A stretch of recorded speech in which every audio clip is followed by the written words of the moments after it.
राजस्थान के पथरीले गांव धारनपुर में मीरा का जन्म हुआ। बचपन में ही उसने गरीबी को करीब से देखा था। उसके पिता एक छोटे किसान थे जिनकी फसल अक्सर सूखे या बेमौसम बारिश के कारण बर्बाद हो जाती थी। मां घर का काम संभालती थी और मीरा अपने भाई बहनों की देखभाल करती थी। मीरा का स्कूल जाना केवल एक सुखद भाग्य था, क्योंकि गांव में लड़कियों को स्कूल भेजना आम नहीं था। लेकिन मीरा के शक को उसकी प्रतिभा पर भरोसा था। मीरा ने गणित, हिंदी और इतिहास में हमेशा अच्छे अंक लाए। एक बार शिक्षक ने कक्षा में पूछा, बड़े होकर तुम सब क्या बनोगे? मीरा का जवाब था, मैं बड़ी होकर गांव की सबसे पढ़ी लिखी और साहसी महिला बनूंगी। ये जवाब सुनकर सभी हंस पड़े, लेकिन मीरा के अंदर कुछ बड़ा करने की चाहत थी। मीरा की खुशियों पर तब पानी फिर गया जब उसके माता पिता ने 18 साल की उम्र में उसका बाल विवाह तय कर दिया। गांव में यह परंपरा थी कि लड़की की शादी जल्दी कर दी जाए ताकि परिवार पर बेटी का बोझ न रहे। उसकी शादी राजू नाम के लड़के से हुई, जो खुद केवल 5 साल का था। शादी का माहौल भले ही धूमधाम से भरा हो, लेकिन मीरा का दिल भारी था। वह जानती थी कि अब उसकी पढ़ाई और सपनों पर हमेशा के लिए विराम लगने वाला है। शादी के बाद मीरा ससुराल आ गई। वहां उसकी दिनचर्या घर के कामकाज, खाना बनाना और परिवार की सेवा तक सीमित हो गई। पति राजू एक अच्छा लड़का था, लेकिन दोनों ही अपनी उम्र और अनुभव की कमी के कारण एक दूसरे से ज्यादा कुछ नहीं कह पाते थे। मीरा की शादी को 3 साल ही हुए थे कि उसके जीवन में अंधेरा छा गया। राजू को एक गंभीर बुखार हुआ। ससुराल वाले उसे अस्पताल ले जाने में असमर्थ थे। कुछ दिन बाद राजू ने दम तोड़ दिया। मीरा को विधवा का दर्जा दे दिया गया। उसकी मांग का सिंदूर मिटा दिया गया। उसके गहने और रंगीन कपड़े छीन लिए गए। उसे सफेद साड़ी पहनाई गई और समाज ने उसे अपशगुनी घोषित कर दिया। ससुराल वालों ने मीरा को जिम्मेदार ठहराया और उसे घर से निकाल दिया। वह मायके लौटी, लेकिन वहां भी तानों और उपेक्षा के अलावा उसे कुछ नहीं। मीरा ने अपने जीवन को बदलने की ठानी। उसने सबसे पहले गांव के एनजीओ की सहायता से सिलाई का काम सीखा। धीरे धीरे उसने अपना आत्मविश्वास वापस पाया। एक दिन गांव में महिला अधिकारों पर एक कार्यशाला आयोजित की गई। वहां मीरा ने पहली बार सुना कि शिक्षा ही सबसे बड़ा हथियार है।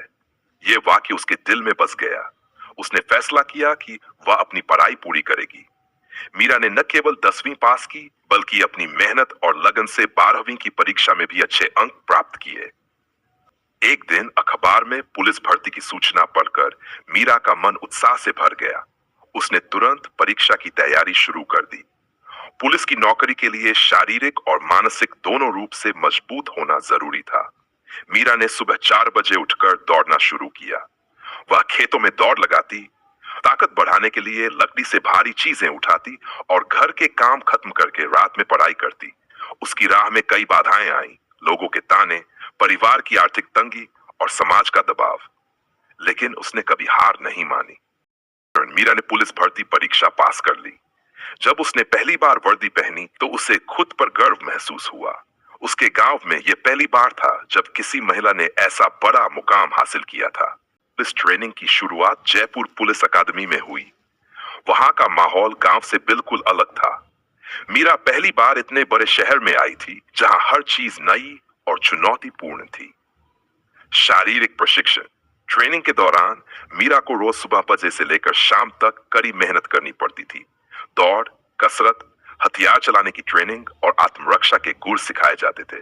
मीरा ने कभी इतनी शारीरिक मेहनत नहीं की थी, लेकिन उसने हर दिन अपने डर और कमजोरी पर जीत हासिल की।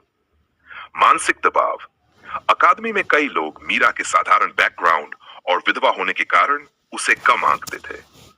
गांव की लड़की है, ज्यादा दिन टिक नहीं पाएगी, कुछ साथी रिक्रूट्स कहकर उसका मजाक उड़ाते। मीरा ने इन बातों को अनसुना कर दिया और अपने प्रदर्शन से सभी को जवाब दिया। उसने हर टेस्ट में सबसे बेहतर प्रदर्शन किया। ट्रेनिंग के दौरान वरिष्ठ अधिकारी अक्सर अपने अनुभव साझा करते थे। एक दिन डीआईजी साहब ने कहा, पुलिस सिर्फ अपराध रोकने के लिए नहीं, बल्कि समाज में बदलाव लाने का एक माध्यम है। यह बात मीरा के दिल में गहराई तक उतर गई। उसने तय कर लिया कि वह केवल एक अधिकारी नहीं, बल्कि समाज की सेवक बनेगी। ट्रेनिंग पूरी करने के बाद मीरा की पहली पोस्टिंग उसके जिले के एक छोटे से कस्बे में हुई। यह क्षेत्र बाल विवाह, दहेज प्रथा और महिलाओं के प्रति हिंसा के मामलों के लिए कुख्यात था। पोस्टिंग के कुछ दिनों बाद ही मीरा को सूचना मिली कि एक गांव में साल की लड़की का बाल विवाह हो रहा है। मीरा ने तुरंत अपनी टीम के साथ वहां छापा मारा और शादी रुकवाई। उसने लड़की के परिवार को शिक्षा ही उसकी की असली संपत्ति है। यही पहली था जब लोगों ने देखा कि कानून उनके लिए काम कर सकता है। मीरा ने दहेज प्रथा के खिलाफ एक जन जागरूकता अभियान चलाया। उसने स्थानीय स्कूलों और पंचायतों में महिलाओं को संबोधित किया और बताया कि दहेज लेना और देना दोनों अपराध हैं। विधवा महिलाओं के लिए नई राह। मीरा ने अपनी स्थिति को कभी कमजोरी नहीं बनने दिया। उसने गांव की विधवा महिलाओं के लिए रोजगार प्रशिक्षण केंद्र शुरू किया, तो उन्हें सिलाई, कढ़ाई और छोटे व्यवसाय करने के लिए प्रशिक्षित किया जाता था। मीरा के अभियान से प्रेरित होकर गांव की एक विधवा महिला राधा ने अपनी बेटी को पढ़ाने का फैसला किया। कुछ ही सालों में राधा की बेटी ने नर्सिंग का कोर्स पूरा किया और अपने परिवार को आर्थिक सहारा दिया।